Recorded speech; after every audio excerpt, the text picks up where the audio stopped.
Yes. Small world, di ba? Teka nga, sandali. Paano nangyari yun? Nakalimutan mo na ba? Kaibigan ko ang broker ng bahay na to. So, nung sinabi niya sa akin na binibenta ang bahay na yan, binili ko kagad. Mama, siya po yung may sungit sa mall, di ba? Natatakot po ako sa kanya. Don't worry. Hindi ako nangangagat ng bata. Iba ang kinakain ko. Juan! Halika na. Uwi na tayo. Juan, pwede mo ba akong samahan sa loob? Kailangan ko kasi ng lalaki tonight.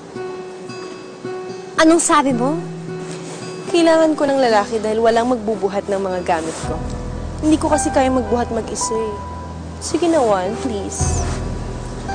Juan, umuwi na tayo. Halika na, Kat-Kat. Sige ka. Baka may tawagan akong iba.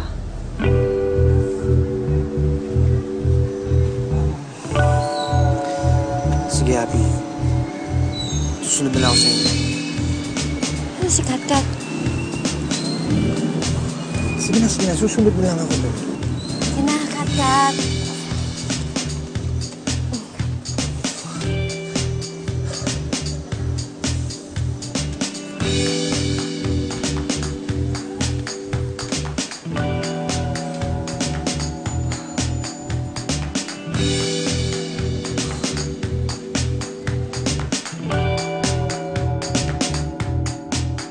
Nakakairita, nakakainis. Sa lahat ba naman na pwede lipatan dito talaga sa tabi ng bahay ko? Lilipat yung bahay na yan. Di talaga niya ako kayong tantanan. Diyos ko! Momsi, ayoko po maging kapitbahay si Miss Sungit. Isumbong natin sa kay Chairman. Maingay po siya, at saka suplada. At saka po para may gagawing masama. Naku, anak. Itong tatandaan mo, ha? Hindi maganda ang manira ng iba.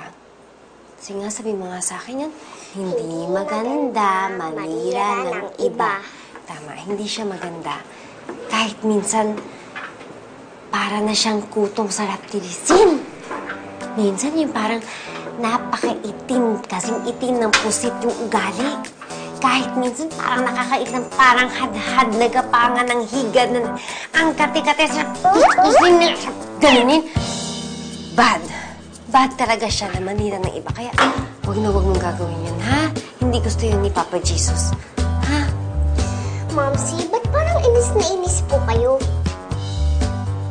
Ha? Hindi ako naiinis, ha? Chill na chill nga ako, eh. Ha?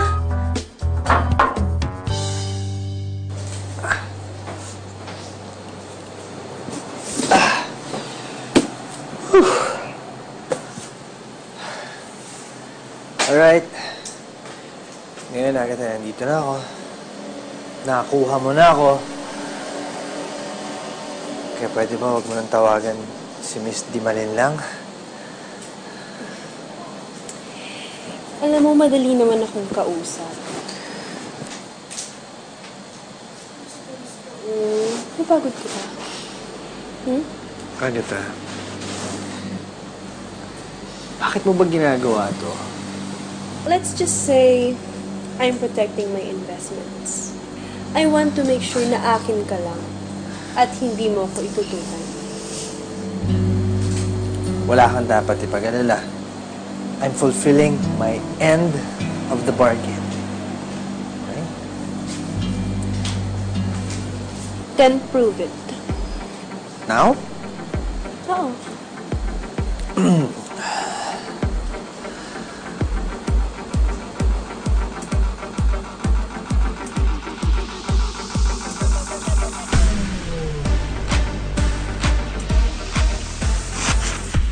Sige, anak. Tulog ka na, ha? Balikan po natin si Popsi. Baka kinain na po siya ni Miss Sungit, eh. Tagal-tagal niya po, eh. Baka nga. Ayoko pong kainin ni Miss Sungit si Popsi. Balikan po natin siya. Hindi. Ibig ko sabihin, hindi. Walang masamang mangyayari sa kanya. Matulog ka na lang, ha? Kasi baka mamaya pa yung bumili. Pray na po tayo. Tama, pray na tayo. Okay. Papa Jesus, thank you po sa blessings na binigay niyo. Patuloy niyo pong bantayan si na Mamsi at Popsi. Oh my God! Ano po yun? Baka nagdadasal din po sila sa kabilang bahay. Lead us not into temptation, but deliver us from evil. Amen. Okay, tulog ka na, ha? Good night, Mamsi! Good night. Tulog ka na.